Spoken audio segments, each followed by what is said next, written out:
Good morning, Teresa, Hi, and Estelle. thank you for your time. It's great to see you.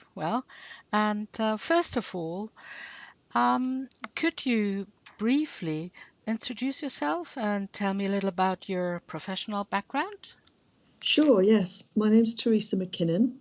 I'm Principal Teaching Fellow at the School of Modern Languages and Cultures at the University of Warwick in the Midlands in the UK. I'm a Senior Fellow of the Higher Education Academy and a certified member of the Association for Learning Technologists. I've been in language education for over 30 years now, around half of that in secondary as working my way up to a head of modern languages, and now half of that in higher education. I was an early adopter of technology and language teaching right at the beginning of my career, which pretty much coincided with the takeoff of the study into computer assisted language learning. Mm-hmm. In higher education, I've been involved in research into the use of voice in online environments for teaching, which I studied as part of my master's. I've published in computer mediated communication, which is a branch of CALL that is growing these days as technology becomes more ubiquitous. Okay. And I'm very active in the areas of telecollaboration and online intercultural exchange. Okay. Recently, or you just finished with a project that involved video. So that made me think, have you ever been involved in virtual worlds at all as well? I'm not quite Yes, sure. yes, I have. As really part of my investigations into voice, I started exploring Second Life and other platforms. And a friend of mine I'd been working with at a time when I was on maternity leave many years ago, and I'd met her, an Italian friend. We bumped into each other again virtually through Facebook initially, and I could see that she was very involved in Second Life. So that's kind of led me to be more curious because I knew her very well. I knew what a great language teacher she was. So I started exploring Second Life and other platforms, and I very quickly became convinced of the value of these platforms, particularly for making machinima when you're language learning perhaps in a very distant culture and you're not going to be able to pop over and visit. So if you're learning Mandarin, for example, there's a particular value there. Hmm. And I loved the way as well it allowed you to explore issues around identity and really sort of engage in what it is that helps us connect to people. Hmm. Hmm. So have you ever created a mashima? I have. I'm not great at it, I have to say. I'm one of these people that likes to investigate lots and lots of different things. So I've found out a little bit about Second Life and machinima. My main interest really there was how we could use things where I could see people really do have a great depth of technical skill, and how we could repurpose and reuse recordings such as that. And also how we could inspire new generations to get involved in virtual worlds. I find learning online is not particularly virtual. We use this word virtual. The journey I've been on over the last 10 years or so, connecting through the internet, has shown me that actually it's very powerful to meet people online. You and I have met probably just once, actually, thinking about it, Yeah, in real true. life. Yeah. And yet I feel I know you very well because we've met in lots of virtual Likewise. Yeah. environments. Uh-huh. I think online learning can be very powerful when you make those real human Yeah. connections. I mean, you're absolutely right. I mean, the time we met, I met Helen Blau for the first time, and Right. others. who had been engaged with in world, so that was Yes. quite interesting. And yeah, and I've got many friends I've never seen in my life before. And my professor I've been doing my MA with, I've never seen her in real life. Yes. So we It's could. interesting. I was at a meeting at work yesterday morning actually about mobility, and I was talking about virtual mobility. And one of the things that came out very strongly from that group, and they're a research group across the institution, was that physical mobility can be affected by gender. And women in particular can find it particularly challenging to engage in physical mobility because of Okay. commitments at home if Hmm. you're looking after Hmm. people. And these sorts of environments are really helpful and increase the access that you have to really strong connections and That's an professional interesting point. development as Yeah. well, of course, digital skills development. Yeah. It does require resilience, and to really do it well, you need to reflect. You need the time to think about it. Hmm. It really helps to have scaffolding and support provided by experts such as yourself and people involved in things like the virtual roundtable, Hmm. Global Ed Conference. I've been quite engaged with that network as well, and Global Classroom. And I can see a lot of very powerful networks and things happening when people connect online, particularly teachers. Absolutely. Yeah. I mean, coming back to my point I made earlier, and there's talking about machinima. How do machinima videos compare with real life videos? I mean, what are the advantages or disadvantages, if there are any, of one or the other? Yeah, I think it's an interesting question because it kind of assumes that one would be better than the other, and I think at the end of the day, it's down to the purpose that you have and the focus that you have, because both have positives and negatives, and so much really depends on your practical understanding of what you want to achieve. So things like your budget, the skills of your collaborators, the equipment you have. Hmm. Both forms of creating video can be done quickly without a great deal of expenditure, but they do require commitment and learning and planning to be done well. Both can be done to a high quality with expensive equipment as well. Hmm. For me, the value of engaging in video, however it's created, is the process. It's aspects such as storyboarding, teamwork, um, creating a shared vision, collaborating across boundaries. Machinima has that real advantage of increasing the creativity without increasing the cost necessarily. So you can use very creative settings and Yeah. characters. You're Uh-huh. not you're not restricted to certain venues and certain times of the day and travel and all the sort of technical issues of real life filming for something that is in a particular country, for example. Hmm. So That you've is got these true. extra Yeah. sort of creative elements that you can bring to bear. So a lot really depends on the purpose of the activity. But I found, for example, that from my research, I found out that machinima are not as well accepted by people or teachers or students who are not used to virtual environments. And I Yes. found that quite interesting. So, I mean, you have a totally different attitude because you know what virtual worlds are like and you know what avatars are like. And, that's quite interesting. So people often tend to, who are not used to it, tend to prefer real life videos, because. Yeah, I guess, I mean, it's horses for courses to some extent, but it's kind of the lagginess of some environments is a barrier for some young people if they're very used to games consoles where the video is pretty much real time. Hmm. But I Hmm. do think, with all the work going on around virtual reality and the headgear that's coming out and the improvements that are around, I do think immersive technologies will become more accepted. Hmm. Um, Do you actually teach languages? I do, right now? yes, Yeah, and yes, which yeah. languages? Italian or French is my teaching French? language. Okay, I speak Spanish, okay, but French is my teaching language.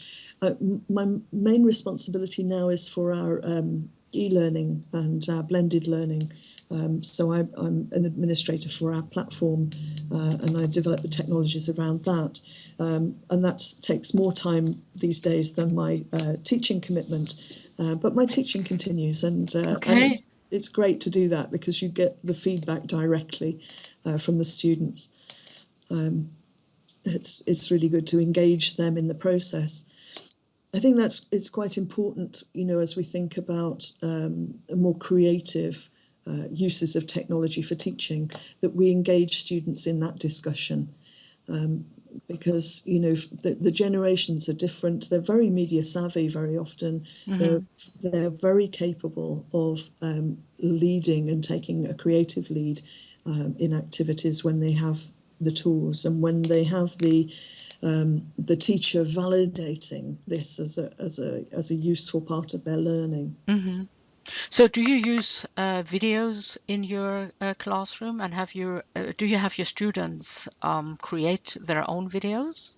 Yes, I do. I have done actually for a long time. I mean, I suppose, in the old days, it used to be a matter of getting, an old video, a VHS camera. Um, the digital makes that a lot easier and a lot quicker. We've all got smartphones, and we have sort of devices that are handheld and very quick and easy. So I have I have a video channel on YouTube and a Vimeo channel as well.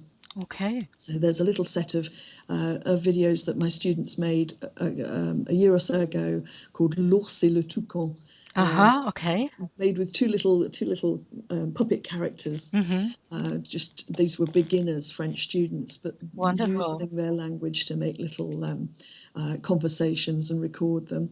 And that was very, very quick. The whole thing took around half an hour within a 3-hour lesson, where the students went out individually in pairs and put their scene together and recorded it, and then uploaded it onto the Vimeo channel.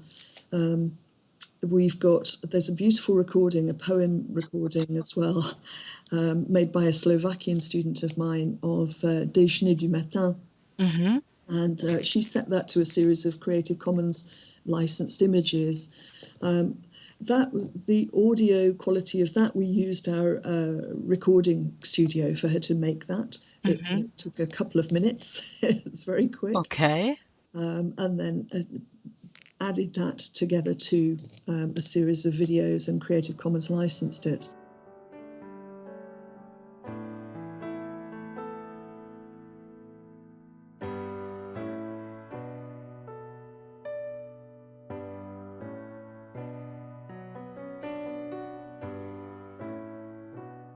Déjeuner du matin, Jacques Prévert. Il a mis le café dans la tasse. Il a mis le lait dans la tasse de café. Il a mis le sucre dans le café au lait. Avec la petite cuillère, il a tourné. Il a bu le café au lait et il a reposé la tasse, sans me parler. Il a allumé une cigarette, il a fait des ronds de fumée, il a mis les cendres dans le cendrier, sans me parler, sans me regarder. Il s'est levé, il a mis son chapeau sur sa tête, il a mis son manteau de pluie parce qu'il pleuvait, et il est parti, sous la pluie, sans une parole, sans me regarder. Et moi, j'ai pris ma tête dans ma main et j'ai pleuré. Yeah, there's just a page on the Open Content Toolkit because I'm very interested in open practice, Mm-hmm. and sharing resources and repurposing resources. Wonderful. Yeah. So that sort of explains how it's done. Mm-hmm. And actually, really, the outputs of Video for All are practices. So they're examples of a video created for a specific purpose, connected to a PDF that explains how that practice could be adopted in different contexts. Mm-hmm. And then there's also a series of documents as well. There's some very quick, easy reading from a couple of documents, one that deals with a pedagogic perspective and one that deals with the technical perspective, to give you the sort of lowdown on using video in language teaching. Oh, that's very useful, I guess, for especially for teachers who are not used to it, and they can gain a lot of information and apply it to their classes. Yeah, I fantastic. hope so. I hope so. I was out at Manchester Met recently, talking to students and teachers, sorry, on the Roots into Languages network about Video for All. And they seem to respond very well to the practical nature that you can go onto the site and say, I want to make a video or I want to use a video. You can get examples, and you can quite quickly get up and running with something that fits your purpose. As the projects come to an end, we're very keen to make sure that we can carry on those messages. So really what we're trying to do is to involve social media. So using the hashtag Video for All one word, and we've also got a Facebook page. We're encouraging practitioners who do engage in this sort of activity to share back to the community, because actually what we did as a sort of an international group of people across sectors was try and distill a set of practices. There are about 50 in all. But we know that people will pick these up and run with them, and they'll come up with much better ideas than we have. So we're really looking forward to seeing what comes out of that sort of ripple effect of putting that resource out there. That's a fantastic idea. Yeah. So we should spread the news about it. Oh, that would be great. Yes, yes. Any Yeah, further absolutely. dissemination is always Uh-huh. well received. And about the genres of video, which were the most popular ones you think you feel in this project, or in your view, from your own experience? It was interesting to see some of the new stuff come through. So at the end of Video for All, we had an online conference, and we had Jamie Keddy and Joe Dale taking us through some of their really sort of cutting edge ideas around use of video. So we saw people creating videos using apps and green screening. We saw life hacks being recommended as a way forward, because as we know, everybody YouTubes everything. If you need to know anything these days, you Yeah. go to YouTube and find out how to do it. You can certainly learn how to make machinima on YouTube these days, thanks to your work and the work of others Yeah. doing that. I think we, in terms of what resonates with individual students, there are lots of individual differences here. But machinima really give you free rein to be creative, to get fantasy scenarios, which are not sort of typically included in textbooks. Role plays provide a nice simple way to start. But the potential really in creating digital lies in this interdisciplinary interaction that you can engage. So you've got storyboarding disciplines and teamwork disciplines, and collaboration potentially with your IT department or your media department, subject staff that can combine interdisciplinary factors. So you can recreate scenes from history by going to the Paris in the 1930s section in Second Life. You can take your geography group off to Machu Picchu and explore the sort of physical Absolutely. areas as well. Yeah. And you Uh-huh. can mediate this through the language. So the language then just becomes the tool for communication rather than the main focus. And that can have many advantages. It makes us realise that language study is not necessarily an enclosed and a closed study in itself, where the only aim is to get a particular grade in an exam. It's actually a tool. It's a tool for reaching out and interacting. So I'm quite excited about the things coming down the line from virtual reality work as well, because that's moving on. So the challenge, I think, from a technical perspective, will be how these things can merge. Because if I can move around Machu Picchu using my Google Cardboard and my Android phone very very easy to do, and have a conversation at the same time in another language. Great, I'm doing something useful. Yeah, I think places like Minecraft as well, we're seeing that sort of activity happening, where people collaboratively build a fantastic. Yeah, building and yeah. explore what we mean in our different societies and cultures by home. There's lots of really interesting areas you can explore with these sorts of technologies. Have you experienced Minecraft or? My son is a Minecraft fan, a very big Minecraft fan. Okay. So yeah, I've experienced it through him. I've seen what it does for him, and funnily enough, I mean, he has a learning disability that makes speech and language very different. It's an autistic spectrum disability, and although he's in his 20s, I see him connecting and using Minecraft as ways of having meaningful conversation. So it has really opened up a world of socialization that would be very difficult for him to access normally. Mm-hmm. So again, you get this feeling that the technologies here can help equity, can help accessibility, can help people who don't have access to learning opportunities or whose access is problematic in some way. Mm-hmm. And yeah, I think that's, as an educator, that's important. I'm interested in educating everybody, not just Yes, those absolutely. Yeah. that Uh-huh. find it easy to learn. It's fantastic, really fantastic information. Is there anything you would like to add or ask me or? I suppose in terms of where we are now and where we're going, I'm very much, as you know, very much involved and engaged in connected practice. Mm-hmm. And I was interested really, I was talking about this last week in Manchester, to see that actually schools are still fairly unaware of the idea of using social media, for example, social networks, as ways of connecting professionally. Mm-hmm.